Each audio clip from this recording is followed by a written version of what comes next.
tenemos que hablar de la tercera unidad, que es la del lenguaje. Entonces, bueno, en realidad ustedes saben de que el lenguaje, como dos grandes grupos, hay una división entre el lenguaje expresivo y el lenguaje impresivo. Entonces, a las dificultades del lenguaje se las ha llamado afasias, en realidad en contraposición al término afemia, ¿no? Entonces, la afasia es una pérdida de la habilidad de procesamiento del lenguaje a causa de un daño cerebral. El lenguaje es un proceso creativo, es permanente, es integral, interno, complejo y multimodal. ¿A qué nos referimos con eso? Es un proceso creativo porque con un número finito de palabras hacemos un número infinito de oraciones. Es un proceso permanente porque nosotros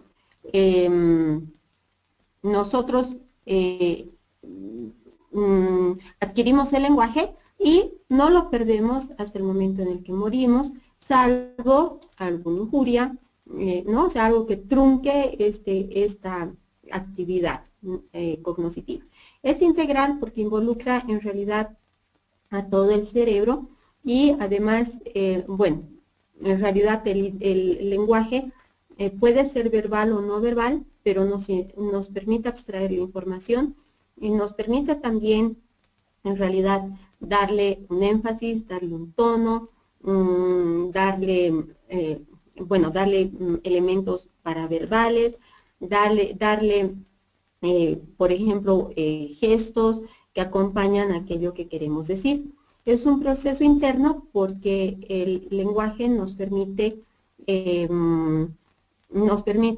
organizar nuestro mundo, nos permite ponerle palabras a nuestras emociones. Desde ese punto de vista es importante el tomar en cuenta que muchas veces las personas que tienen dificultades emocionales, muchas veces en niños, por ejemplo, podemos verlo, no pueden concebir sus emociones, no pueden expresar adecuadamente sus emociones. El lenguaje nos permite ponerle palabra a nuestras emociones y a partir de eso nos permite en realidad conceptualizar todas nuestras emociones, ¿no? Y volverlas sentimientos. Es un proceso complejo porque el lenguaje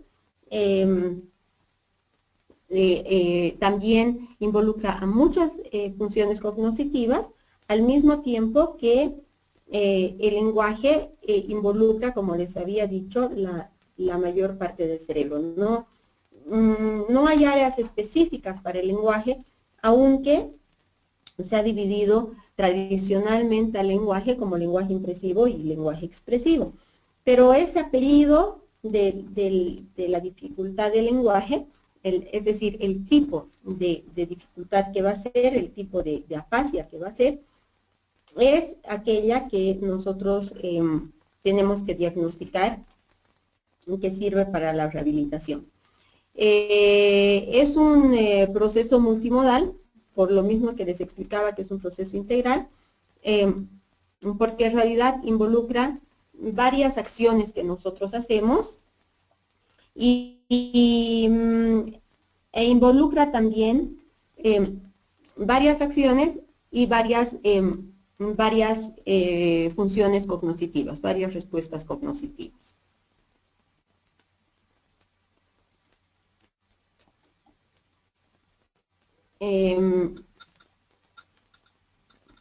Entonces, el lenguaje, cuando nosotros evaluamos el lenguaje, sí tenemos que distinguir entre los niveles de expresión y de comprensión, tanto orales como escritos.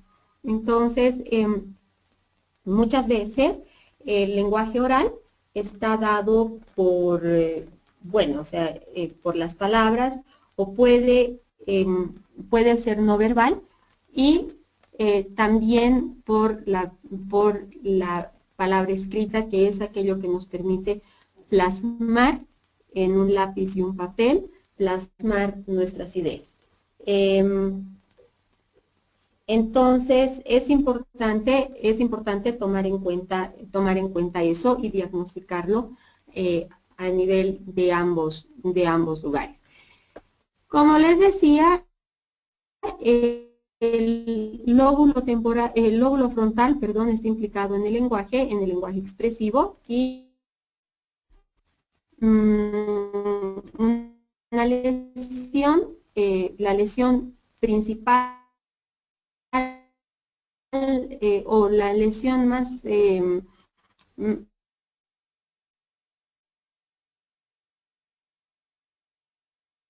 antiguamente descrita ha sido una fascia de Broca.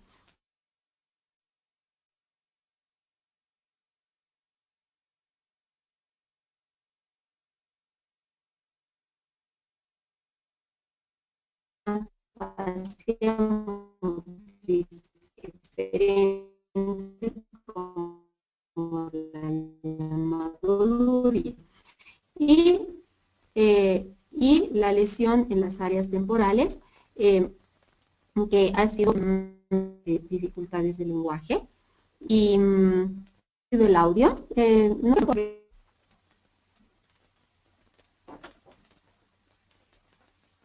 Por favor, en posgrado, si pueden ayudarnos a solucionar este tema del audio.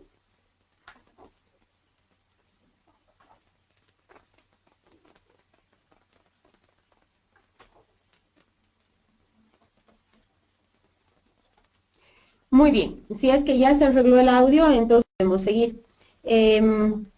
Bueno, como les decía, en realidad es importante hacer estas distinciones, pero de verdad es de que dentro de lo que es las afasias expresivas y expresivas hay diferentes variantes que son importantes ir diagnosticando. Y es en base a eso a lo que se puede hacer un buen diseño terapéutico. También es importante que tomemos en cuenta si el problema, justamente si es una afasia en la que la dificultad está en el eje paradigmático del lenguaje, ¿no? O sea, que es el vertical, o sintagmático del lenguaje, que es el horizontal. Entonces, en las aplasias fluentes, la dificultad está más dada en el eje sintagmático más que en el eje paradigmático. Entonces, es importante explorar los aspectos conceptuales, los aspectos expresivos, los aspectos impresivos, repetitivos y denominativos. Entonces, también, o sea, es importante tomar en cuenta eso.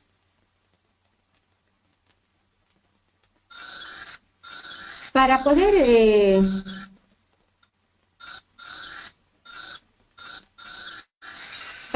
entender en realidad el proceso del lenguaje, los canales de procesamiento de información, es importante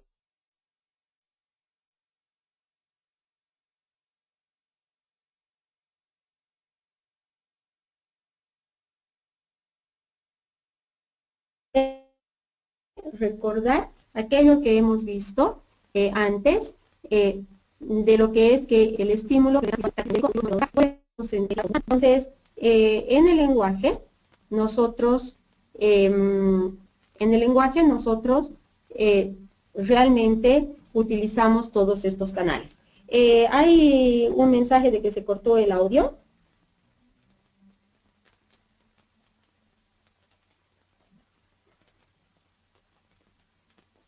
No sé si en posgrado, por favor, pueden ayudarnos. ¿O por qué se estará dando esto? Porque creo que la conexión a internet ahora está bien y por lo menos yo no tengo ningún reporte de que esté mal.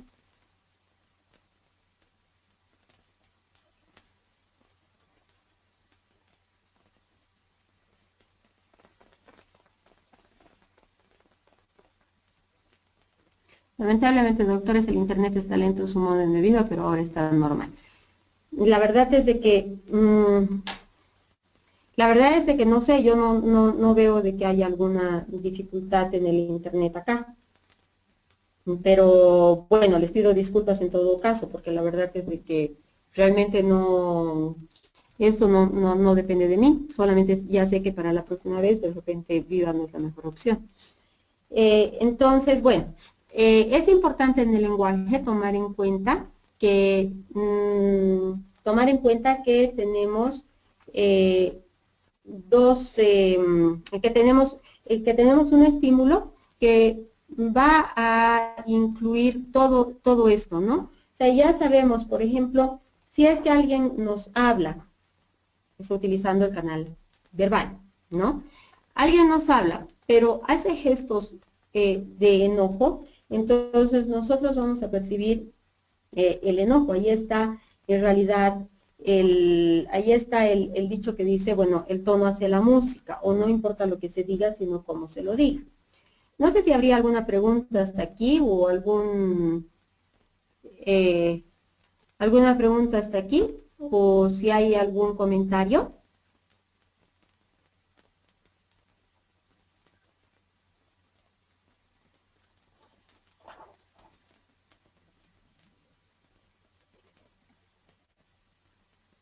Muy bien. Entonces,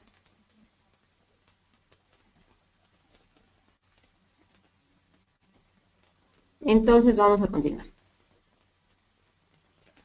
Influye el tono y lo que se dice, pero en realidad es importante ver cómo nosotros entendemos el lenguaje, o sea, percibimos aquello que nos dicen. Esos son los elementos paraverbales del lenguaje. Entonces, dentro de ello está, por ejemplo, la prosodia, y la prosodia es el tono de voz, o sea, es un tono diferente si es que yo estoy haciendo una pregunta. Por ejemplo, si yo estoy diciendo, ¿está lloviendo?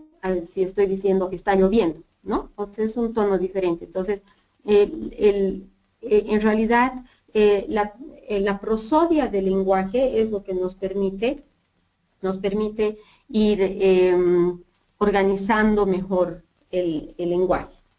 Pero en realidad es importante, o sea, ¿cuál es la relación con las emociones? Por un lado es de que el lenguaje le pone palabra a las emociones. Gracias al lenguaje podemos concebir nuestras emociones y podemos volverlas sentimientos. Le podemos poner un nombre y un apellido a nuestras emociones, ¿no? Cuando yo digo a alguien, te quiero, te amo, te necesito, te extraño, te odio, te aborrezco, no te quiero cerca, ¿no? O sea, le estamos poniendo en realidad una palabra a nuestras emociones. Y es eso en lo que trabajamos cuando hacemos terapia, ¿no? Terapia emocional es en eso en lo que se trabaja, en la palabra que uno le pone a las emociones. Entonces, no nos olvidemos nunca, además de que las emociones en realidad comparten vías con aquellas funciones cognitivas que nosotros tenemos. No sé si está respondida la pregunta. Bueno, entonces podemos pasar a la siguiente lámina. Bueno, habíamos hablado del modelo general de procesamiento de la información. Tenemos una estructura de estímulos que, como hemos visto, puede ser visual, auditiva, ya sea verbal o no verbal, táctil y sinestésica. Tenemos una programación, este es externo, ¿no? Tenemos que tener una correcta activación en nuestra formación reticular, que como hemos visto al principio, la formación reticular es la que nos permite activar el tono y la vigilia. Tenemos que programar, regular y verificar la actividad y esto lo hacemos gracias a nuestro prefrontal. Después sacamos la información de la memoria a largo plazo gracias a que la retenemos en la memoria a corto plazo, ¿no? Entonces, este es un modelo muy escueto, ¿no? Entonces, nosotros, o sea, recabamos la información, la asociamos la información con algo. Y bueno, estos estímulos se proyectan y se asocian en las áreas primarias y secundarias respectivamente, tanto si hay el estímulo visual como si hay el estímulo verbal o táctil, es sinestésico. Después hay un solapamiento de la información en las áreas terciarias y nosotros seleccionamos los mediadores cognitivos que vamos a utilizar, ya sea el verbal, el auditivo, que puede ser, esto lo han cambiado, pero en realidad no es así el esquema. Este es visual, puede ser visual, auditivo, ya sea verbal o no verbal, o sinestésico, ¿no? O sea, que es aquel que nos ayuda, o sea, los gestos, por ejemplo, las sensaciones táctiles son sinestésicas, ¿no? Entonces, a partir de eso, nosotros generamos una respuesta. Entonces, nosotros organizamos la actividad motriz y generamos una respuesta. Esta respuesta, en realidad, es verificada por la unidad correspondiente, es decir, por el prefrontal. Si es necesario, organizamos nuevamente la actividad motriz porque recabamos nuevamente de nuestro repertorio de nuestra memoria a largo plazo y seleccionamos el mediador que vamos a utilizar o los mediadores que vamos a utilizar. Todo esto se hace desde un punto de vista simultáneo o se hace desde un punto de vista secuencial, ¿no? Entonces, todo esto se hace al mismo tiempo dentro de lo que es la organización del cerebro. Entonces, en realidad, este es un modelo general y un modelo muy escueto de lo que es el procesamiento de la información. ¿Hay alguna pregunta hasta aquí? Si no hay ninguna pregunta hasta aquí, entonces continuamos con el siguiente modelo, que es un modelo bastante más complejo. Entonces, ¿qué es lo que ocurre específicamente en el lenguaje? En el lenguaje lo que ocurre es que ante un estímulo verbal tenemos una activación correcta de la formación reticular, tenemos una recepción y proyección del estímulo en las áreas primarias temporales, tenemos una asociación de estímulos visuales, verbales y sinestésicos según lo que necesitamos, ¿no? Tenemos una asociación de elementos paraverbales que se da en el hemisferio derecho y constantemente toda esta acción está verificada por la unidad correspondiente, que es el prefrontal, que es la unidad de programación, regulación y verificación de la actividad. Entonces, gracias a esta unidad, somos capaces de hacer una inferencia, hacer una abstracción de la información junto con las áreas terciarias y otros, ¿no? Entonces, en realidad, tal como habíamos visto una de las anteriores sesiones, me parece que era la penúltima sesión. Por cierto, esta es la penúltima sesión. El día jueves vamos a terminar el lenguaje y el día sábado tenemos también una sesión donde vamos a hacer un cierre del módulo y ahí sí les voy a pedir en realidad que nos reunamos aquí en el GoToMeeting, pero que en realidad podamos hacer una discusión y aclarar los puntos de lo que es el módulo, pero también vamos a hacer, vamos a hacer un cierre general. Entonces, nosotros tenemos en la tercera unidad funcional, ¿no? O sea, una programación, regulación y verificación de la actividad. Tenemos la identificación de un referente y mediador, ¿no? Que vamos a utilizar. Entra en juego también nuestra motivación, nuestra germinación del pensamiento. Esto está en rosado porque no se sabe exactamente, no es perteneciente a un área específica del cerebro. Tenemos una planificación de la acción que se da en áreas prefrontales, al mismo tiempo que tenemos una integración de las características del estímulo captadas correctamente, sacamos la información de nuestra memoria a largo plazo, tenemos ahí en nuestra memoria operativa, en muchos casos, como lo hemos visto, hablamos de la memoria de trabajo, manipulamos esa información, la memoria de trabajo en realidad está en el prefrontal, como habíamos visto. Entonces, tenemos, asociamos y sacamos de nuestra memoria a largo plazo las relaciones tonales, los elementos contextuales y espaciotemporales.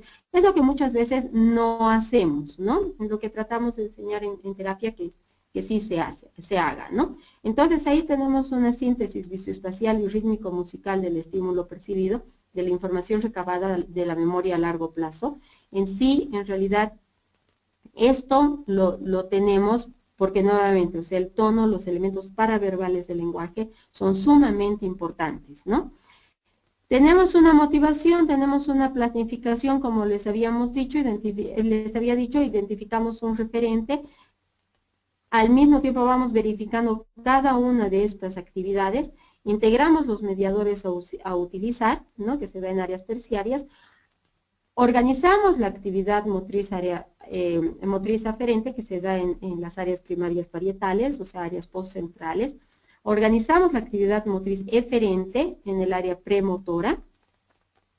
Y luego, en realidad, hacemos la ejecución del acto verbal y sinestésico, que se da en el área 4 de Brockman, en el área motora. Entonces, esta actividad, cuando nos referimos específicamente al lenguaje, se refiere a un gesto, una palabra, ¿no? O sea, que tiene una sintaxis. En realidad, vamos verificando completamente nuestra actividad, y lo que hay es una dualidad, productividad y arbitrariedad. Dualidad, ¿por qué? Porque nosotros en realidad en el lenguaje, nosotros somos capaces de darle el sentido que nosotros queremos, o específicamente que nosotros esperamos a aquello que nosotros transmitimos. Productividad, porque en realidad el lenguaje es un elemento, es un mensaje creativo, ¿no? O sea, así tal cual como les había dicho, es una actividad creativa porque con un número finito de palabras hacemos un número infinito o sea, un número infinito de oraciones. Arbitrariedad, ¿por qué? Porque en realidad aquello o cómo nosotros utilizamos el lenguaje o aquello que vamos a decir, realmente depende de nosotros. Reificación, que es un proceso en el cual nosotros hacemos un uso idiosincrásico del lenguaje. Hay un desplazamiento de las palabras, porque las palabras no tienen una relación estrecha entre el sujeto y el objeto, ¿no? O sea, que yo le diga esto que tengo delante, que yo le diga computadora, no tiene una relación con el objeto específicamente. Entonces, hay una creatividad del lenguaje y por tanto va a haber una mejor interacción social y va a haber una retroalimentación positiva, y esto va a retroalimentar, en realidad esta retroalimentación va a ir a ser almacenada en nuestra memoria a largo plazo. Si es que no hay una concordancia con la meta de aquello que yo quiero decir, voy a perseverar y voy a volver a realizar toda la actividad. En sí, en realidad, también voy a hacer si es que es necesario, voy a hacer una transferencia intermodal, es decir, voy a transferir esto que yo quiero, o sea, esta germinación de mi pensamiento la voy a transferir a lo escrito, y entonces voy a poder escribir espontáneamente la oración que yo quiero, ¿no? Si en este momento quieren hacer alguna pregunta o algo así, ¿no? ¿Está claro este modelo? Es un modelo muy importante. ¿Está claro? ¿Podemos proseguir o hay alguna pregunta?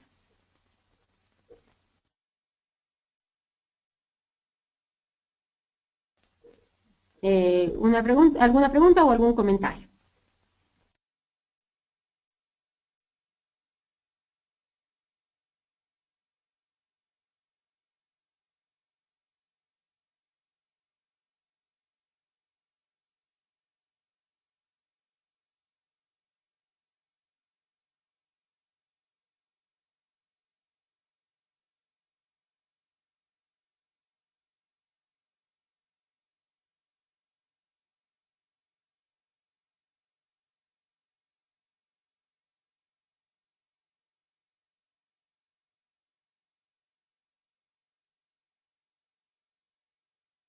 Aquí hay una pregunta muy interesante de Newton que dice que Chomsky propuso otro modelo donde indicaba que el desarrollo del lenguaje es intuitivo.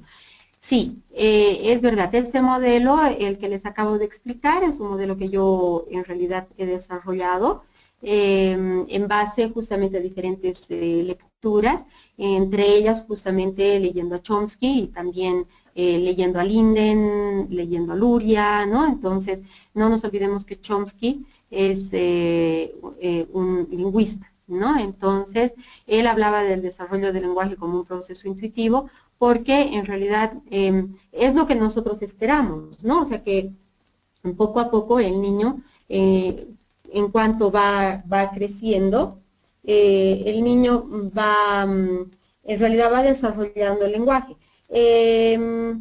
Hay un proyecto, o sea, hay un estudio muy interesante de, o sea, de enseñar a monos a comunicarse, a chimpancés a comunicarse. Entonces, hay un libro muy interesante que se llama Monos, Hombres y Lenguaje. Es de Linden y les recomiendo la lectura. En realidad, lo que hacen es enseñar a monos, enseñar a un mono que se llama Washo, enseñarle algunas palabras. Entonces, cuando el mono tenía cierto repertorio de palabras, entonces se considera que es lenguaje cuando este mono ha sido capaz de juntar dos palabras y poder planificar, ¿no? Pero en realidad no es un proceso, o sea, ha tenido mucho criticismo también, porque, bueno, no se lo ha entendido como un proceso en el cual, no se lo ha entendido como un proceso en el cual realmente el mono justamente tenía o sea, tenía un desarrollo del lenguaje intuitivo, tenía más interés de seguir desarrollando su lenguaje, ¿no? Entonces, no sé si está de acuerdo conmigo, Nilton, o sea, en esta intervención.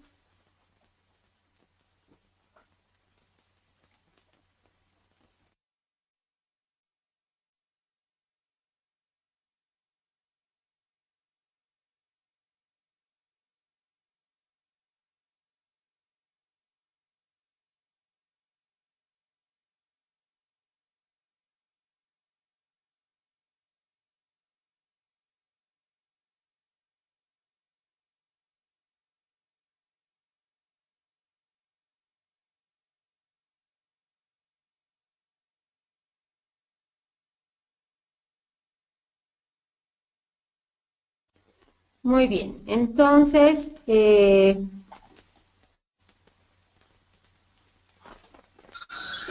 vamos a ir continuando, ¿no?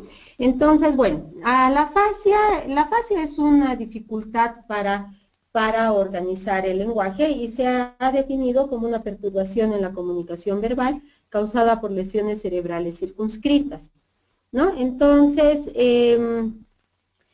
bueno, a la fascia obviamente es consecuente a un daño cerebral y tiene muchos componentes, muchos componentes que pueden ser los bemoles, digamos, ¿no? De la fascia o el apellido de la fascia, en lugar de dividirla simplemente en afasia expresiva y afasia impresiva. Entonces, este gráfico nos muestra en realidad la localización de las afasias más conocidas. Hay dos escuelas, aunque hay más escuelas, está la escuela, hay muchas escuelas, ¿no? O sea, está la escuela francesa, pero hay dos escuelas que son las que tienen más peso, ¿no? La escuela norteamericana de Boston, que ha sido iniciada por Kaplan y Butglas, y la escuela soviética de Luria, o sea, la escuela soviética que ha sido en realidad iniciada, ya habíamos hablado al principio, por la Troika, ¿no? O sea, por Vygotsky, Luria y Leontiev. Luria es el mayor exponente de la neuropsicología, en realidad discípulo de Vygotsky. A partir de Luria, en realidad, él tiene varios seguidores, entonces, que bueno, que Luria ya ha fallecido, pero en realidad ha dejado un trabajo muy fructífero, y además es de que en realidad Luria ha sido, o sea, es el fundador de una escuela, ¿no? Entonces tiene muchos seguidores más adelante, ¿no? Entonces, la escuela de Boston separa más entre lo que es la dificultad entre la afasia de Broca y la afasia de Wernicke, ¿no? O sea, que sería la afasia de Broca y la afasia de Wernicke, que estaría aquí. La afasia anómica, la afasia de conducción, la afasia sensorial transcortical, la motora la sensorial transcortical, la motora transcortical, la afemio subcortical, ¿no? O sea, esa no la podemos ver ahora porque este es un gráfico de la corteza, la sensorial transcortical, la alexia pura y la grafia pura, ¿no? Entonces, en realidad, la alexia y la grafia son dificultades que se dan tras lesiones del giro angular. Luria, por su parte, habla de una afasia dinámica, que es una afasia en la que hay un compromiso global y prefrontal entre la afasia sensorial, ¿no? O acústico-agnóstica, esa es la que estaría aquí, la que equivale a la de Wernicke. La afasia acústico-amnésica equivale a la afasia amnésica, la motriz aferente, que es cuando el paciente no puede sentir su aparato fonador, la motriz eferente, la semántica y la amnésica. Entonces, las lesiones temporales superiores del cerebro, en el área 22 de Brodmann, originan dificultades en el reconocimiento del lenguaje, que resultan básicamente de alteraciones en el reconocimiento fonológico, ¿no? Entonces, este tipo de afasia se presenta como una dificultad para reconocer las palabras de forma correcta y en errores en su producción. El paciente no logra distinguir las posiciones fonológicas propias de su lengua y en consecuencia no diferencia el contenido fonológico de las palabras, es decir, tiene una sordera para las palabras. Cuanto más cercanos sean dos fonemas desde el punto de vista de su composición acústica, tanto mayor será la posibilidad de su confusión. Distinciones tales como la sonoridad o la sordera se hacen especialmente difíciles, ya que suponen el reconocimiento de una marca en uno de los miembros de la pareja, marca de la cual el otro carece, ¿no? Entonces, en realidad, para poder escuchar, necesito que alguien emita el sonido, ¿no? En casos graves, la conversación del paciente parece una ensalada de palabras, a lo que se denomina jerga. El paciente habla con relativa rapidez, pero resulta difícil comprender el significado de su lenguaje, ya que introduce construcciones gramaticales inapropiadas, y a esto se le llama pragmatismo. Sustituciones fonológicas, a esto se le llama parafasias literales, y semánticas, a esto se llama parafasias verbales. Entonces, en realidad es como dentro de la escuela soviética se diría que se altera el primer eslabón necesario para la comprensión del lenguaje, y esa es la discriminación de fonemas. Este problema va a ser mayor cuanto más extensa sea la lesión y la oposición fonológica sea más difícil. Hacia la segunda circunvolución temporal, las lesiones implican dificultades para retener la información verbal. Entonces, es lo que también se llama amnesia verbal, y conducen a una desintegración en el contenido fonológico del lenguaje. Este tipo de afasia se ha denominado afasia acústico-amnésica o afasia de conducción aferente, ¿no? Pero en realidad no tiene un correlato específico con la denominación de Boston. Esta se refiere a la denominación de Lurie. En contraste con la afasia de Wernicke, o la afasia acústico-agnóstica o sensorial, ¿no? La de Wernicke o la sensorial o la acústico-agnóstica, en este caso, lo que pasa es de que el núcleo de la alteración está constituido por una disminución de la memoria verbal y una imposibilidad de hallar la correcta secuencia fonológica de las palabras. El paciente produce en su lenguaje una cantidad considerable de parafasias fonológicas, con consecuentes aproximaciones a la palabra buscada. En realidad, este tipo de afasia muchas veces es una evolución de la afasia de Wernicke. A diferencia de otras formas de afasia, por ejemplo, de la afasia amnésica, por ejemplo, la presentación de claves fonológicas no ayuda a hallar la palabra buscada, porque en la afasia amnésica, si el paciente, por ejemplo, quiere encontrar la palabra teléfono, digamos, ¿no? Pero dice, bueno, ese aparato que sirve para comunicarse, para llamar y para que el otro conteste, entonces uno le dice, entonces está hablando del T, y ya el paciente dice teléfono. En la afasia acústico-amnésica no ocurre eso.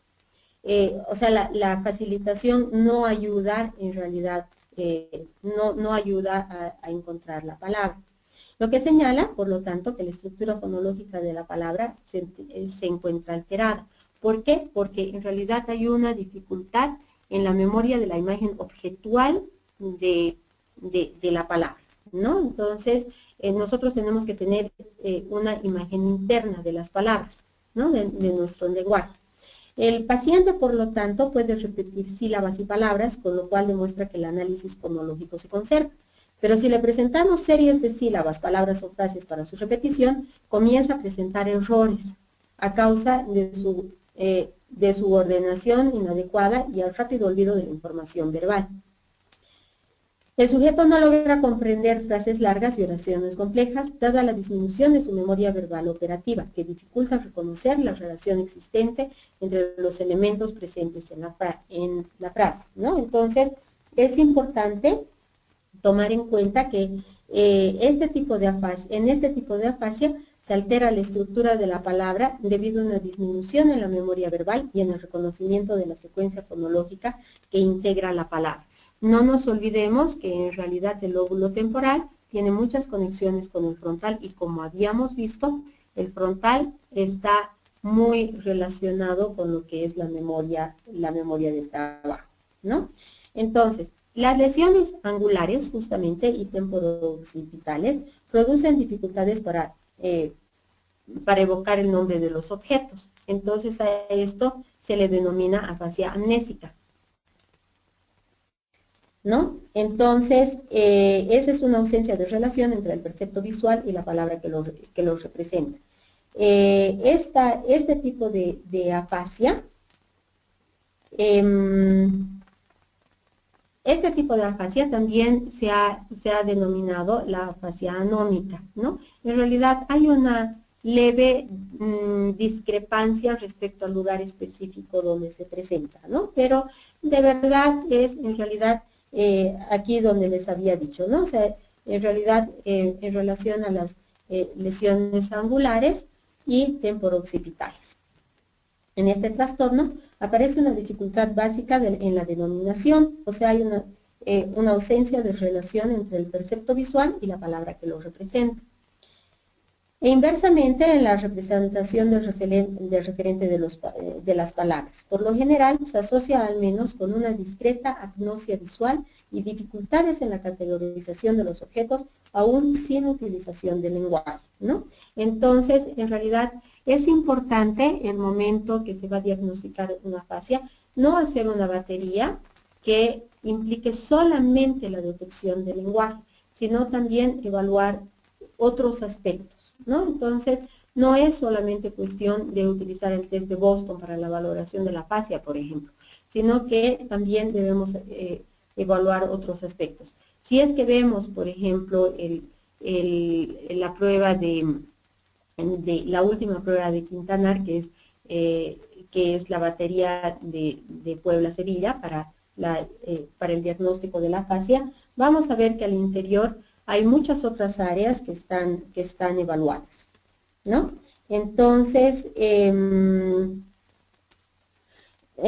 la causa de esta alteración probablemente sea una desconexión entre la información visual y auditiva. Entonces, en circunstancias normales, las palabras evocan un referente que, llegado al caso, podríamos reproducir, ¿no?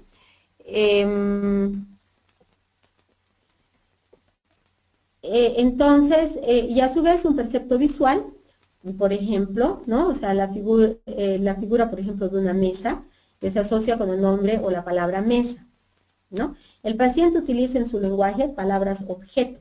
Esta afasia se distingue porque la presentación de claves fonológicas conduce invariablemente a la evocación correcta de la palabra, así como les explicaba anteriormente, lo cual significa que la palabra no se había olvidado, sino que simplemente no se podía asociar con el percepto visual, ¿no? Que es tal cual como les explicaba anteriormente. Existe otro tipo de afasia, que es la afasia semántica, que aparece en caso de lesiones angulares del hemisferio izquierdo, ¿no?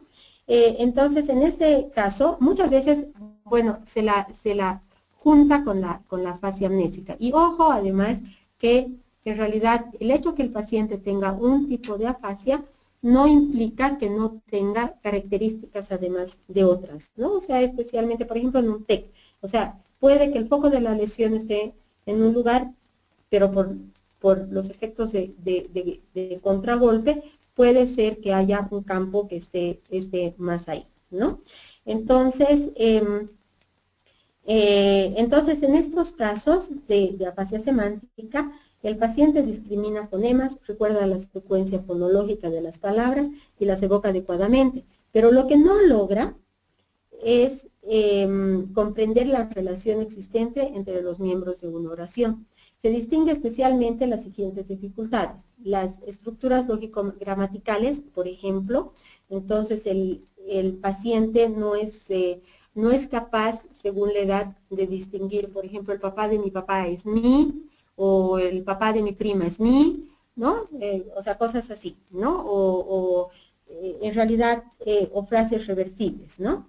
Entonces, o por ejemplo, yo estoy detrás de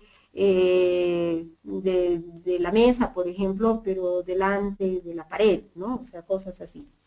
Tampoco puede distinguir estructuras que denotan relaciones de comparación, por ejemplo, menor, mayor, peor, etcétera, o estructuras que señalen relaciones espaciotemporales, ¿no?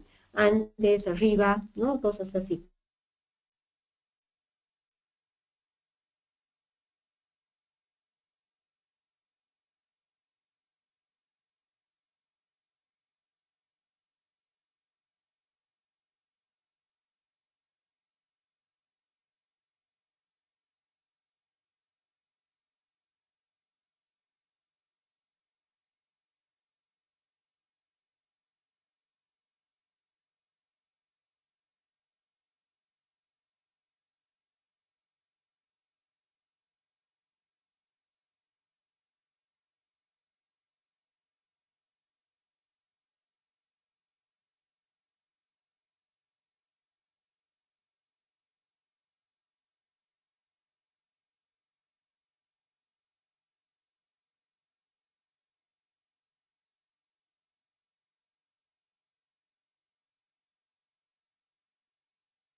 Muy bien, perdón por esta interrupción, realmente creo que el internet de Viva no es bueno. Entonces, en realidad el paciente, como les decía, de una afasia semántica, tiene una dificultad para reconocer izquierda-derecha y para reconocer en realidad la interrelación que existe entre estas, y además presenta cálculo. ¿Tienen alguna pregunta hasta acá?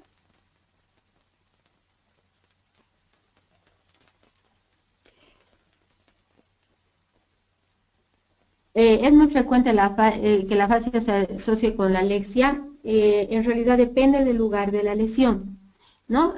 Muchas veces sí se asocia, depende del lugar de la región, como les explicaba, si es que en realidad es posterior, ¿no? Y el giro angular está comprometido.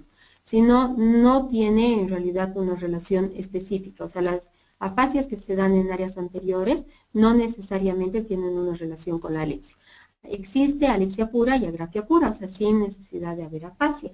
Pero estos son casos muy extremos, ¿no? También en casos muy extremos de alexia, el paciente puede escribir, pero no puede leer lo que él mismo escribe, ¿no?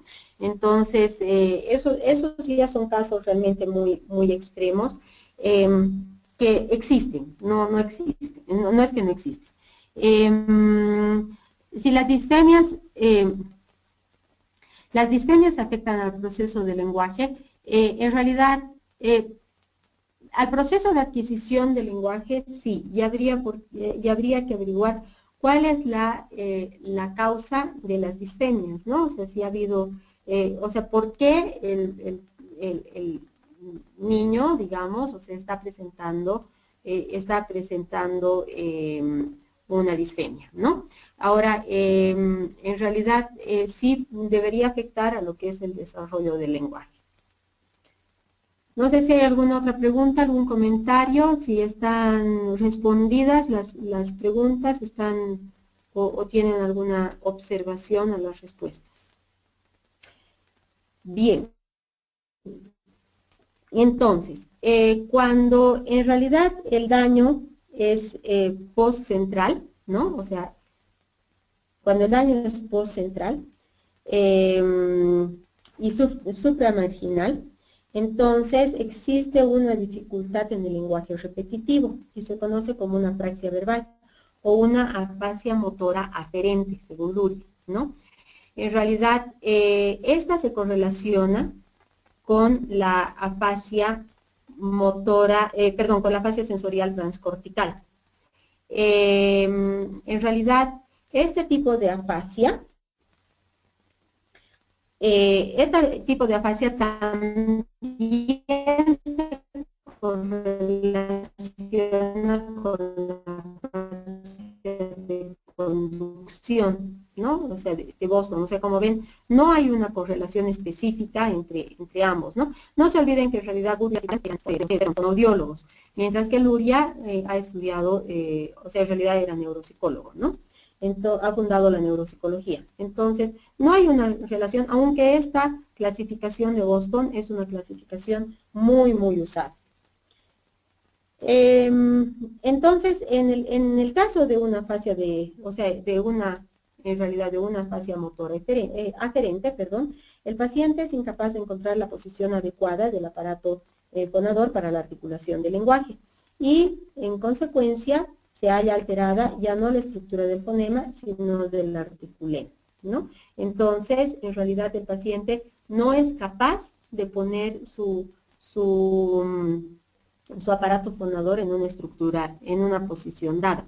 En realidad, ustedes saben que aquí, en esta área, está el homúnculo sensorial o el homúnculo de Penfield, donde en realidad está mapeado todo nuestro cuerpo.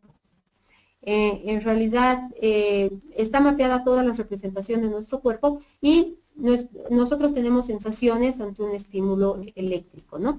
Entonces, aquí está el homúnculo sensorial y aquí hay un homúnculo motor en el área premotora. Entonces, en este caso, el paciente, estamos aquí. En este caso, el paciente no puede tener una buena retroalimentación sobre su aparato fonador y se muestra apráxico en la producción del lenguaje. Este es un tipo de afasia no fluente y está alterado el eje paradigmático del lenguaje, ¿no? Porque no es fluente. Se reemplazan algunas articulaciones por otras cercanas, aunque el lenguaje espontáneo y automático tiende a estar relativamente bien conservado. De repente el paciente nos puede decir alguna frase de memoria, ¿no? O sea, nos puede hablar y nos puede decir, o sea, le puede salir algo automático o les puede salir en realidad canciones, ¿no? O sea, puede cantar bien. Y eso se utiliza también para la rehabilitación, ¿no? El defecto entonces aparece especialmente en el lenguaje repetitivo y en particular en la repetición de secuencias poco usuales o sin sentido. En los casos muy graves, el paciente no puede expresarse. En ocasiones este defecto se ha interpretado en términos de una desconexión entre las áreas de Broca y de Wernicke, ¿no? Entonces, para Luria estaba aquí, para la escuela de Boston está por aquí, ¿no? Aunque en realidad pueden situarlo más ahí, digamos, ¿no?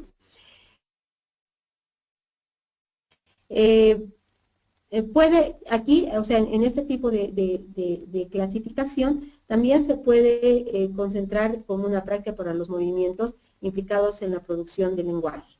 Y además, también puede utilizarse, o sea, se puede hablar de esta como una praxia verbal o una afasia, ¿no? O sea, dentro de la clasificación de Boston, que no es, en realidad no tiene una correlación exacta con la escuela de Luria. Si me preguntan, o sea, ¿con cuál adhiero yo más personalmente? Yo adhiero más personalmente con la clasificación de Luria, más que con la clasificación de Boston. Pero bueno, o sea, la clasificación de Boston también es una buena clasificación, que además es importantísimo entenderla y que además, o sea, tiene muchísimo peso en la neuropsicología y en los libros que vamos leyendo, ¿no? Entonces, eh, en realidad las lesiones en la tercera circunvolución frontal, ¿no? O el área 44 de Brodmann, que se ha denominado también área de Broca, y generan una desautomatización acompañada de perseveración en el nivel de diferentes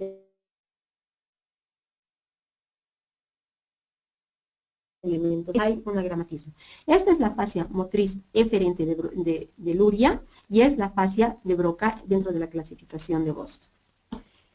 Este tipo de trastorno se conoce, como les decía, como una afasia motora eferente. Es una afasia no fluente o una afasia expresiva. Entonces, como les empezaba diciendo al principio de la sesión, en realidad hay una clasificación global, ¿no? O sea, si es fluente la afasia perdón, si es fluente, si es impresiva o si es expresiva, ¿no? Entonces el paciente puede entender, pero no puede hablar. Esa es la clasificación general, ¿no? O sea, generalmente, o sea, a grosso modo se hace este tipo de disquisición, ¿no? Pero en realidad la disquisición diagnóstica está justamente en ver qué tipo de afasia es, ¿no? Entonces, como ustedes saben, el lenguaje expresivo requiere cambios en los movimientos articulatorios. Eso es lo que dentro de la escuela soviética se llama la melodía cinética. Entonces, el paciente tiene dificultad para pasar de un articulema a otro, ¿no? Entonces, o sea, ustedes saben de que para hablar tenemos que tener una sucesión armónica de movimientos del aparato fonador, pero en el paciente motriz eferente o en la fascia de Broca, el paciente no logra realmente tener una adecuada melodía cinética. Entonces, lo que pasa es de que cuando no podemos tener una organización secuencial de los movimientos, se trastorna la estructura de toda la palabra. Y al igual que en las otras afasias, hay diferentes grados, ¿no? En los grados más leves, en realidad, la dificultad incluso puede ser apenas percibida, pero en los casos más severos, el paciente puede llegar a tener dificultades serias de comunicación, ¿no? O sea, donde no puede emitir una palabra, ¿no? Entonces, el paciente sí puede emitir sonidos aislados, pero no puede producir una palabra entera. ¿Por qué? Porque en realidad no puede pasar, como les decía, de un fonema a otro o de una sílaba a otra, ¿no? O de una palabra a otra según la severidad. Entonces, el paciente generalmente elimina elementos de la estructura de la frase y las terminaciones de las palabras, de modo que su expresión adquiere un estilo telegráfico que implica una impropiedad gramatical, ¿no? Entonces, a veces es fácilmente reconocible cuando justamente lo vemos a primera vista y el paciente presenta este tipo de dificultades. Entonces, bueno, vamos a ver, y por último, o sea, dentro de la clasificación de Luria está la afasia dinámica, ¿no? O sea, porque ya hemos visto la sensorial, la acústico-amnésica, la motriz eferente, la motriz aferente, la semántica y la amnésica, ¿no? Entonces aquí estaba la amnésica, la semántica, aquí está la amnésica, ¿no? La sensorial, la motriz aferente, la motriz deferente, y luego viene la dinámica, ¿no? Entonces son lesiones en la región prefrontal. Y como les había explicado ya la anterior sesión o hace 2 sesiones, en realidad no hay un consenso específico de cuándo estas, de cuáles son los límites del prefrontal, ¿no? Entonces, en realidad, o sea, en realidad se habla de afasia dinámica cuando está realmente del área de Broca, ¿no? Eso es lo que se ha llegado como consenso, por ejemplo. Entonces, en este caso, es un componente más, en realidad, del síndrome frontal. Hay una la cual se caracteriza por una ecolalia y ausencia de lenguaje espontáneo, un fenómeno, y entonces produce este fenómeno que es conocido como una afasia dinámica, ¿no? O una afasia como una afasia dinámica o una afasia global, ¿no? Entonces, en realidad se ha conocido como una afasia motora transcortical, ¿no? O sea, es como ha sido clasificada en esta clasificación de Boston, ¿no?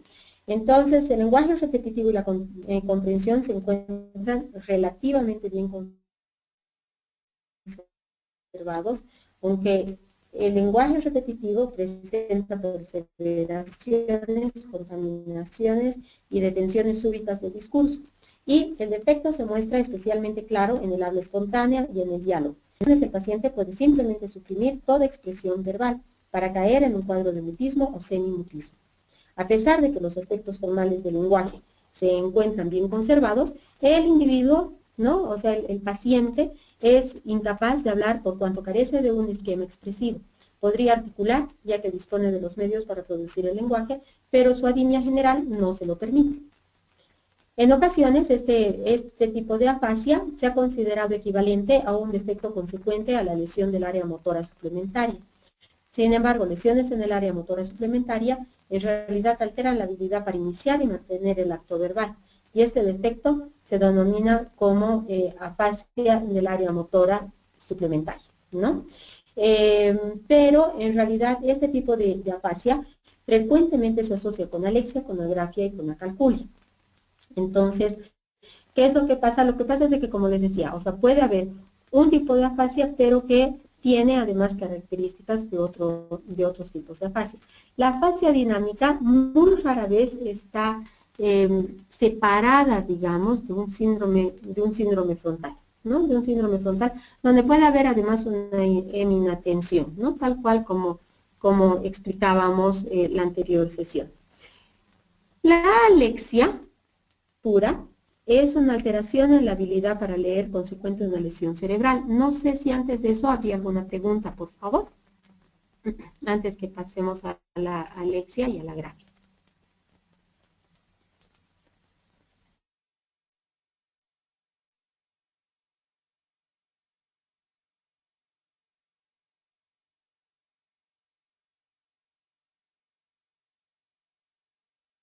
Muy bien, entonces vamos a continuar. La alexia, entonces, es una alteración en la habilidad para leer consecuente a una lesión cerebral.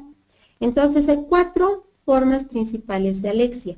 La alexia con agrafia, la alexia literal, alexia literal, en la que el paciente pierde la capacidad para leer y escribir debido a no reconocer las letras. Se correlaciona con un daño parietal posterior y parietotemporal del hemisferio izquierdo, ¿no? Entonces, la circunvolución angular está dañada generalmente, ¿no? El segundo tipo es la alexia sin agrafia o alexia pura, o alexia verbal o alexia agnósica, ¿no? en la que el sujeto puede escribir y reconocer letras, pero no logra secuenciarlas para la lectura de palabras. Entonces, eso es lo que pasa con el paciente, no puede leer lo mismo, lo que él mismo escribe. Otro tipo de alexia es la alexia frontal, que es un término utilizado para designar los efectos en la lectura propios de la afasia de Broca, en la cual aparece una lectura gramatical, una mala secuenciación, ¿no? Tal como les había explicado en la afasia de Broca, y en realidad puede que haya una conexión con las dificultades aléxicas, ¿no? En realidad, se va buscando la relación con el mismo cuadro. Entonces, el último tipo de alexia pura, es la alexia espacial o visoespacial, que consiste en una aparición de defectos en la lectura a causa de dificultades espaciales, y se observa usualmente en casos de lesiones en el hemisferio derecho. Los componentes espaciales de la lectura se ven afectados. Entonces, en ese caso, hay una negligencia espacial y un defecto en el seguimiento de renglones, ¿no? Y específicamente, ¿no? O prioritariamente. La grafia, por su parte, es un defecto adquirido en la escritura como consecuencia de una lesión cerebral. Tiende a correlacionarse estrechamente con los cuadros afásicos, es decir, o sea, el defecto del lenguaje oral se manifiesta igualmente en la escritura. Entonces, en realidad, la escritura es un buen parámetro de cuál es el progreso de una lesión cerebral. Los pacientes con afasia de Broca presentan una escritura gramática, ¿no? Porque escribimos como concebimos el lenguaje. En tanto que las afasias posteriores se manifiestan en cambios literales de la escritura, ¿no? Entonces es bien importante distinguir además entre las agrafias afásicas y las agrafias no afásicas. Las agrafias afásicas son no fluentes, hay una grafia no fluente, una grafia fluente, como les explicaba, una alexia con agrafia, una grafia práxica y una grafia pura. Y dentro de las agrafias no afásicas tenemos las agrafias visoespaciales y las motoras. Entonces, dentro de las motoras tenemos las paréticas, las hipocinéticas, las hiperkinéticas y además las agrafias visoespaciales. Hay un pedido que repita algo, no sé en qué parte, o sea, qué parte quieren que repita, la parte de los tipos de agrafias afásicas y agrafias no afásicas o antes, no sé exactamente qué parte quieren que repita y con gusto la voy a repetir.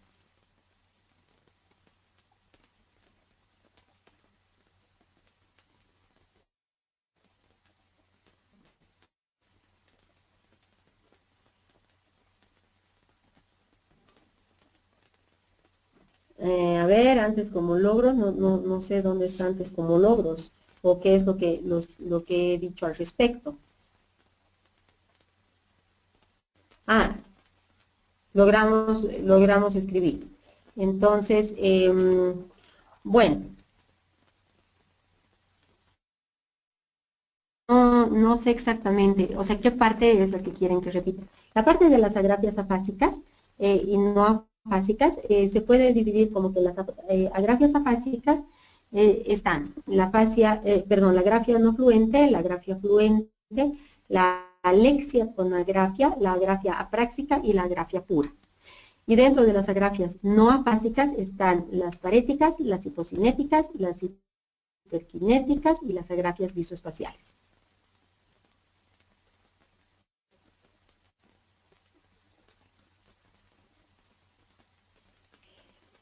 Bueno, por último tendríamos la acalculia. La acalculia son los trastornos adquiridos en las habilidades de cálculo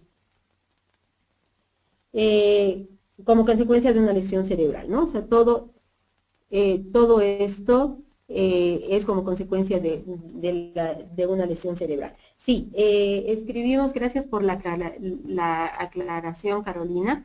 Decía de que escribimos como hablamos, porque en realidad nosotros plasmamos en la escritura aquello que nosotros pensamos, ¿no? Ya en el anterior gráfico, en ese en el modelo, perdón, en el modelo decíamos que a partir de la organización del lenguaje tenemos, en realidad, podemos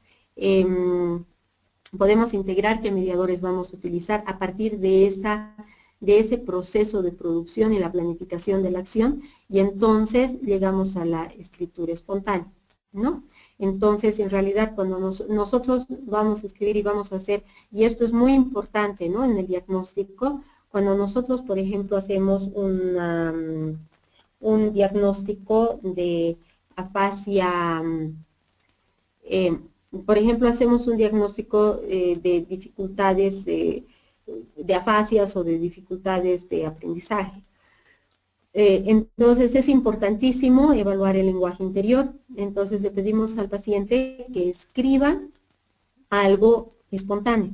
Entonces el paciente escribe algo espontáneo y primero para eso tiene que germinar un pensamiento, ¿no es cierto? Entonces después, o sea, va a escribir aquello que ha pensado, ¿no? O sea, va a seguir todo el proceso, pero va a escribir lo que ha pensado.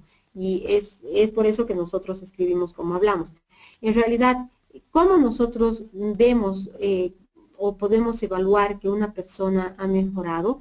Bueno, en realidad si es un daño cerebral y si no, es muy subjetivo decir, bueno, o sea, se acuerda, antes no se acordaba de dónde ponía las llaves, por ejemplo, y ahora ya se acuerda, eso es más subjetivo, ¿no? O sea, hay algunas cosas, en realidad, hay algunos indicadores que tenemos, tales como, por ejemplo, la escritura, ¿no? O sea, la escritura es importante, ¿no?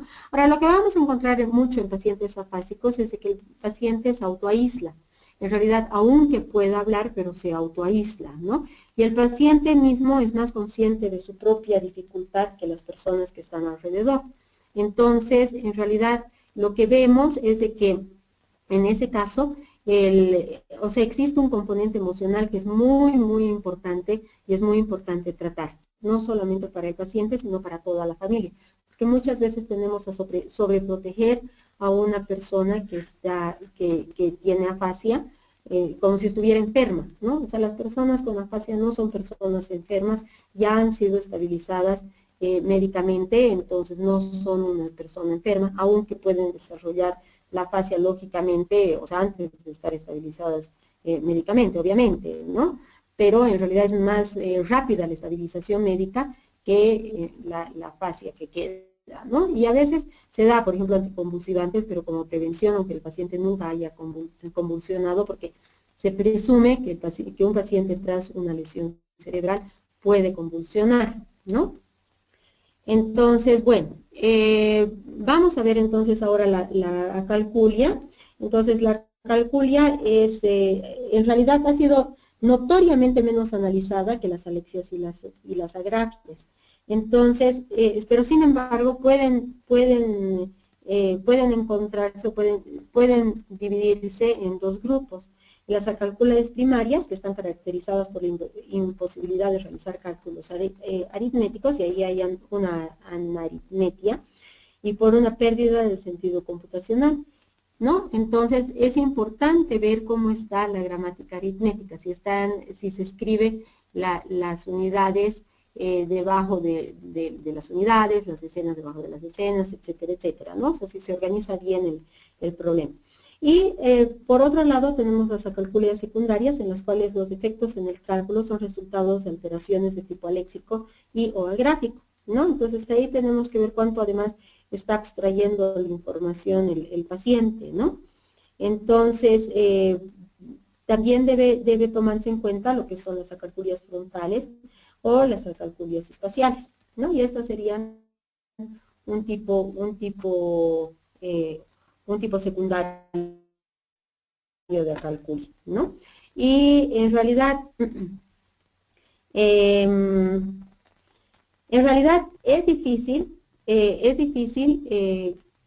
poder localizar específicamente todas estas acciones, ¿no? O sea, como Jackson señala, localizar el daño que destruye el lenguaje y localizar el lenguaje son dos cosas muy diferentes, ¿no? Entonces ya Luria habló de la revisión del concepto de síntoma, de función y de factor. ¿Por qué? Porque en realidad un síntoma no nos dice nada acerca de la localización del daño, ¿no? Y además, o sea, ¿cuál es el factor deficitario? Puede ser un factor que se comparta en realidad con más de una función. Y debemos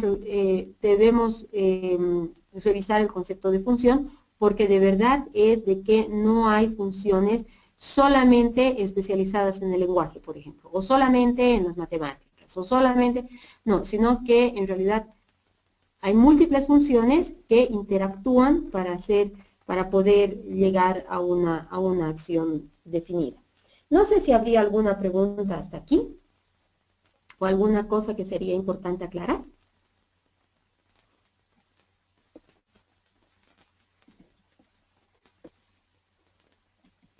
Muy bien. Quiero entonces recordarles, ¿no? O sea, vamos a ver, bueno, esta lámina más y vamos a terminar la siguiente sesión, vamos a terminar con el lenguaje. Quiero recordarles que vamos a avanzar en materia, o sea, realmente esta sesión y la sesión del jueves y la sesión del sábado vamos a hacer un cierre, ¿no? Entonces, yo realmente les voy a agradecer el sábado su participación. O sea, realmente yo agradezco las preguntas y la participación o sea, las personas que lo han hecho hoy día y que lo han hecho a lo largo de las sesiones. Y bueno, les voy a pedir por favor que el día sábado en realidad tengan preguntas. Nos vamos a ver directamente aquí en GoToMeeting y vamos a poder hacer un cierre del módulo. Entonces, cuando vayamos a rehabilitar una lesión cerebral, es importante tomar en cuenta el área personal social, el área emocional, el área neurocognitiva y el área motora que generalmente está implicada, ¿no?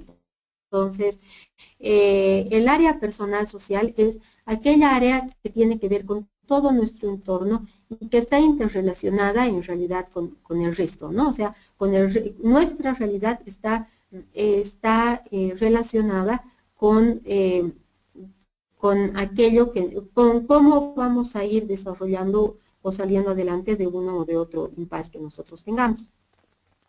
El área emocional, como les había especificado desde la primera sesión, es muy importante y está realmente relacionada con todas las áreas de nuestra interacción, ¿no? El área motora también está interrelacionada, es así como les decía, bueno, el área motora del cerebro, y esto se refiere al área motora en general, ¿no? Del ser humano, pero está gobernada en realidad, es el único canal efector del cerebro, ¿no? Es el cual es el único contacto con la realidad o la única expresión de nuestro cerebro con el mundo exterior, ¿no? Y el área neurocognitiva, donde en realidad podemos ver que pueden haber dificultades nésicas, dificultades de lenguaje, dificultades gnósicas, ¿no? O sea, diferentes dificultades que en realidad nos van a causar dificultades, ¿no? Es importante que nosotros tomemos en cuenta esta situación. Es importante que nosotros tomemos en cuenta esta situación porque en realidad, o sea, se habla de dificultades gnósicas, prácticas y de lenguaje. Y entonces cuando hablamos de este tipo de dificultades nos referimos específicamente, o sea, que este es el nombre general, pero cuál es el nombre específico, cuál es el apellido, es algo que en realidad tenemos que tomar en cuenta. Muy bien, ¿hay alguna pregunta para que sea respondida antes de terminar la sesión del día de hoy?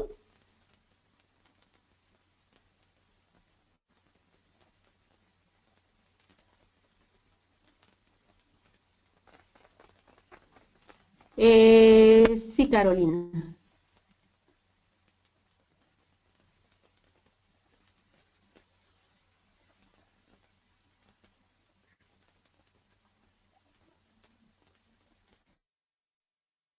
Voy a esperar un momento a ver si es que, o sea, para darles tiempo para escribir sus preguntas.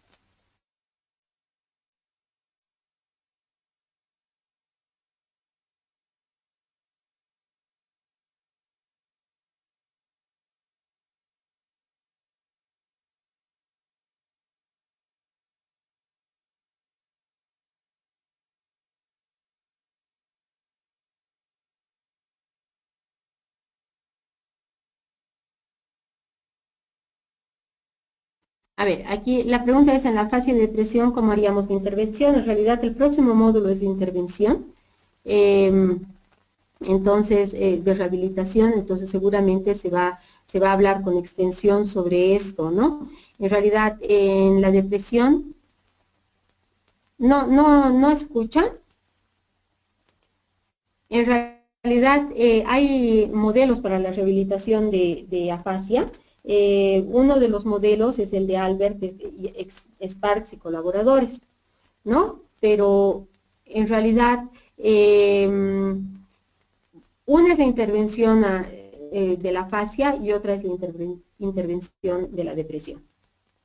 En realidad, es una, o sea, ¿cómo se debe hacer la intervención? Se debe en realidad empezar atacando aquellas cosas que en realidad utilizar los mediadores que el paciente sí puede utilizar.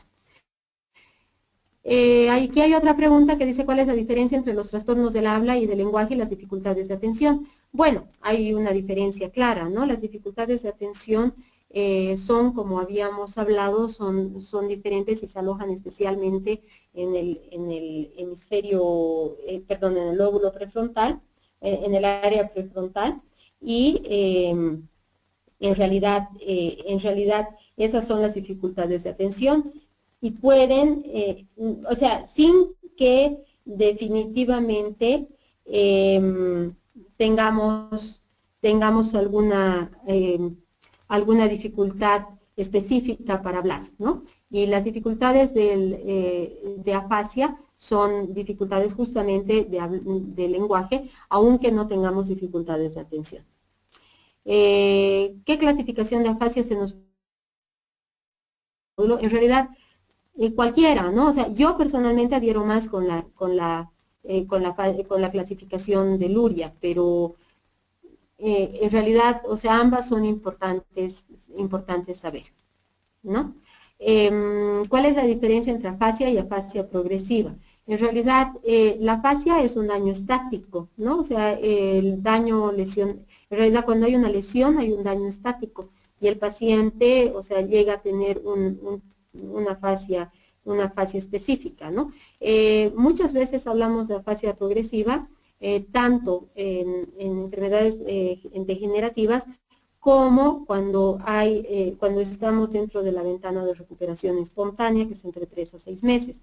Entonces el paciente va progresando en las dificultades de lenguaje que va teniendo, porque en realidad el cerebro trata de reorganizarse, ¿no? O sea, gracias a la plasticidad cerebral, trata de reorganizarse. Y en realidad en las demencias tenemos una dificultad, o sea, una dificultad progresiva y una dificultad en realizar las diferentes actividades que nosotros tenemos. Otra pregunta de Cristina Plazao, dice, ¿el trastorno del habla y lenguaje se da en el adulto o solo en el niño? Bueno, en realidad se da a lo largo de toda la vida. Lo que pasa es de que si es que hay una dificultad en el proceso de adquisición del lenguaje, entonces se da en niños. Cuando el adulto ya ha adquirido el lenguaje y tiene una lesión cerebral, esa pérdida se le llama afasia, ¿no? O sea, eso le pasa a un adulto, digamos, ¿no? Pero en realidad el niño puede perder lo que está adquiriendo o puede perderlo en el proceso de adquisición, ¿no? Entonces esa es la diferencia. Otra pregunta dice, en caso de los niños pequeños, ¿cómo podríamos evaluar el habla? Bueno, en realidad, nuevamente, o sea, eso lo han debido ver en el módulo de evaluación, pero cuando hablamos de niños pequeños, en realidad, hasta el 1 año la evaluación neuropsicológica es igual a la pediátrica y hay diferentes escalas de qué es lo que podemos esperar. Una buena prueba es el Peabody, por ejemplo, es una buena prueba.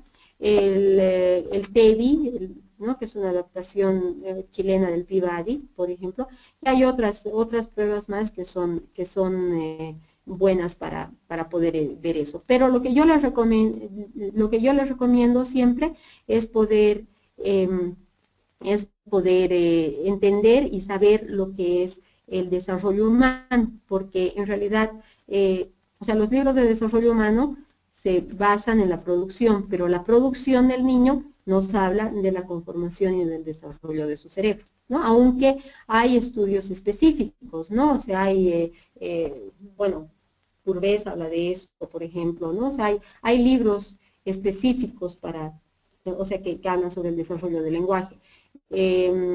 Ardila tiene un libro muy bonito que se llama La neuropsicología infantil y en ese hablan sobre el desarrollo del lenguaje, es de Ardila, Pineda y Rosselli, me parece.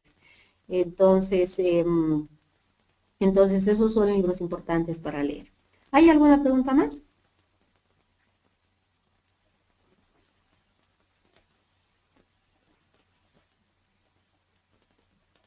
Muy bien, si no hay más preguntas, entonces, por favor, si es que hubiera alguna duda, la siguiente sesión, el día jueves, por favor, entonces pueden hacerlas con toda confianza.